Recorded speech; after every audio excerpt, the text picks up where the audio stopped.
Det går att bli rik på YouTube, eller åtminstone få en hyfsad inkomst. Du behöver bara göra 2 saker. Thumbnails som många klickar på och videor som de ser till slutet. Är du beredd att göra vad som krävs? Och för att se det från den positiva sidan, det enda sättet att misslyckas, det är att ge upp. Du vill ha berömmelse, men berömmelse kostar. Och det är här du börjar betala. Med tid. En video i taget. Tips nummer 1. Börja. Första steget som alla måste börja med, det är att lägga ut videor. Och för många kan det vara ett stort steg. Man tänker för mycket. Vill att den första videon ska bli riktigt bra. Något du verkligen kan stå för. En rädsla för vad folk ska tycka. Vad ska kollegorna tänka? På engelska kallas det här analysis paralysis. Du får inget gjort eftersom du funderar för mycket. Då är det dags att citera Ingmar Stenmark. Det är bara att åk. I verkligheten är du inte i centrum för alla runt omkring dig. I verkligheten är det ingen som bryr sig om att du har startat en YouTube-kanal. Så det viktigaste första steget är att börja göra videor. Och det blir lättare och mindre ängsligt ju fler videor du gör. Mina första texter som journalist skrev jag som sommarvikarie på Blekinge Läns Tidning. Och det var lite nervöst att bli publicerad de första gångerna. Att bli utsatt för allmän granskning. Men jag producerade en mängd texter den sommaren. Flera varje dag. Och bara en gång blev jag ihågkommen och fick kommentarer i efterhand. Och det var för en text om en bonde som målat texten "Strejk för mera klöver" på en av sina kor. Sen är det förstås annorlunda på nätet. Det är lättare att få kommentarer, på gott och ont. Men när du börjar är det inget problem. Och är du ändå orolig så kan du stänga av eller begränsa kommentarerna. Är du extra blyg och absolut inte vill visa dig så finns det framgångsrika kanaler där de aldrig visar ett ansikte. Men det är en brantare uppförsbacke om du vill hålla dig anonym. Du måste börja. Oavsett hur mycket tid du lägger på dina första videor. Om ett år kommer du att skaka på huvudet när du ser dem. Och det är okej. Dina första videor är övningar. De kommer inte att vara perfekta. De ska inte vara perfekta. Målet är att bli bättre för varje video du gör. Och du behöver göra många videor. YouTube är ett maraton, inte en sprint. Titta på en av de största, som Mr. Beast. 145 miljoner prenumeranter och över 24 miljarder visningar. Han gjorde närmare 1000 videor innan hans YouTubande tog fart på allvar. Tips nummer 2. Skaffa rätt utrustning. I flera år filmade jag alla videor enbart med mobilen. Och även idag använder jag den för vissa scener. Det är en av fördelarna med YouTube. Det är ingen materialsport. Titta på de filmer som läggs ut av olika företag. De har anlitat proffs, reklambyråer med stor budget och bästa utrustningen. Ändå kan dessa proffsfilmer få storstryk i antal visningar jämfört med vad en tonåring med mobiltelefon spelat in i föräldrarnas källare. En förklaring till det är att tonåringens filmer är äkta. Långt ifrån tekniskt perfekta och han är inte heller perfekt, men det märks att det är en riktig människa som filmar. Det han säger är på riktigt. Och så kan det vara för dig också. Dina misstag kan vara din styrka. Du klarade långt med bara mobilen, men jag gjorde 2 inköp i början. Ett billigt kamerastativ till mobilen. Att balansera den på en trave böcker blev för omständigt. Och det viktigaste, en mikrofon.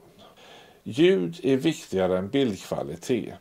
Dålig ljussättning är lättare att acceptera än ett burkigt ljud där du inte riktigt hör vad som sägs.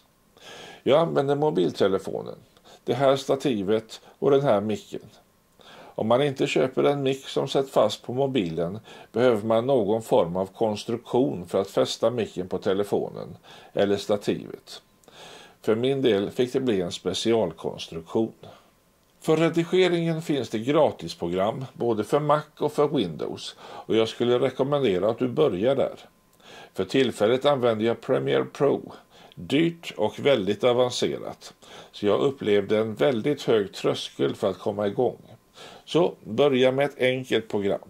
Det går att redigera på mobilen, men det gör jag bara i undantagsfall. För mig är det för plottrigt. Tips nummer 3. Lär känna dina tittare. Ett viktigt verktyg för att bli bättre är YouTube Analytics, facit för hur dina videor fungerar. Där kan du se vilka som tittar och ännu viktigare när de slutar titta. Vilka delar av dina videor är det som får tittarna att klicka bort dig? Och vilka delar är det som ger en flatline? Normalt försvinner tittare hela tiden, men har du en flatline, en rak linje i tittarkurvan, betyder det att just den här delen av videon är så spännande att ingen vill missa den. Här kan du se kurvan för en av mina videor. Den grå bakgrundskurvan visar hur mina videor normalt fungerar. I början försvinner 30%, ganska normalt. Man klickar och upptäcker att det här var inte riktigt vad man var ute efter. Sen droppar det sakta av. Och vad jag kan lära mig av just den här kurvan är att delarna av den här videon där det är musik och stämning så att säga får tittarna att tröttna. Däremot gillar de när jag pratar. Tips nummer 4. Vill du lyckas? Ta det på allvar. När du har publicerat ett antal videor är det dags att fatta ett beslut. Ska ditt YouTubande vara en hobby eller en seriös satsning? Ser du det som en hobby behöver du inte bry dig så mycket. Och blir det inte bra så kan du alltid säga, jag gör bara det här för skojs skull. Men om inte du tar det på allvar så kommer inte dina tittare att göra det heller. Bestämmer du dig för att det här är något du vill satsa på så är det dags att ta nästa steg. Vill du lyckas så måste du ständigt anstränga dig för att bli bättre och lära dig mer om YouTube. Tips nummer 5. Förstå YouTube. En modell för hur YouTube fungerar är att när du lägger upp en video så presenterar de den för ett antal personer. Säg att din thumbnail visas för 100 personer och 10 personer klickar på den. Då har du en CTR, click-through rate, på 10%. Ganska genomsnittligt, för min kanal i alla fall. YouTube tittar då på vilka som klickade, vilka videor brukar de titta på. Och så visar de din video för 1000 personer med liknande intressen. En låg CTR behöver inte vara dåligt. Om du gör en video som tilltalar en bred publik kommer YouTube att visa den för väldigt många. CTR blir lägre men antalet visningar blir ändå bra.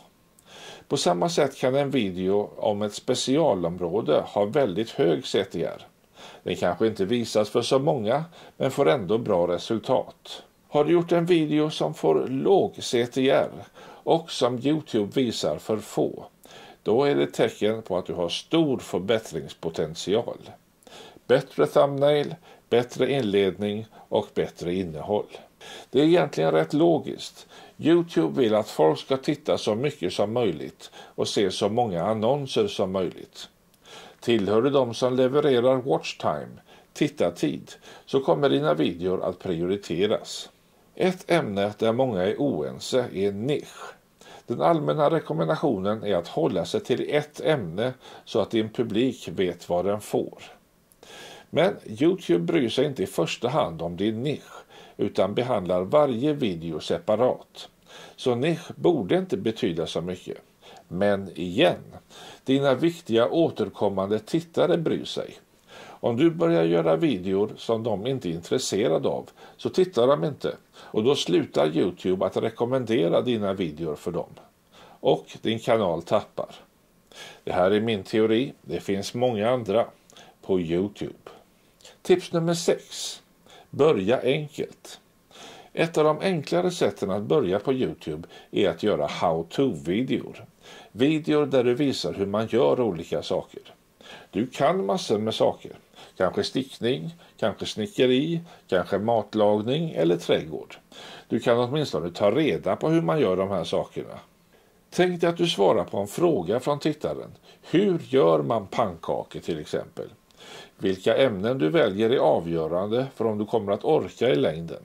Vad har du för intressen? Vad har du för styrkor? Vad kan du? Har du några orättvisa fördelar? Du kanske redan är riktigt duktig på någonting. Och här är det ingen idé att försöka kopiera någon annan, utan du behöver arbeta på att vara unik. Inte Therese Lindgren-kopia nummer 162. Tips nummer 7. Förbered dig innan du filmar. Innan jag gör en video gör jag först research. Vilka frågor ställer min publik och hur kan jag hjälpa dem? Jag tittar på andra YouTube-videor om samma ämnen. Inte för att kopiera, utan för att se vad kan jag göra bättre. Och sen gör jag thumbnailen först. För om ingen klickar spelar det ingen roll hur bra din video är, eftersom ingen kommer att se den. Förberedelse innebär också att redigeringen blir enklare och då sparar du tid och kan göra fler videor. YouTubande är ett outtömligt ämne. Hur når man de 1000 prenumeranter och de 4000 visningstimmar som krävs för att börja tjäna pengar? Vilken kamera ska man ha? Hur redigerar man för att behålla tittarintresset? Vad är trestegsraketen som får dina videor att lyfta? Vad är nackdelen med att få en viral video?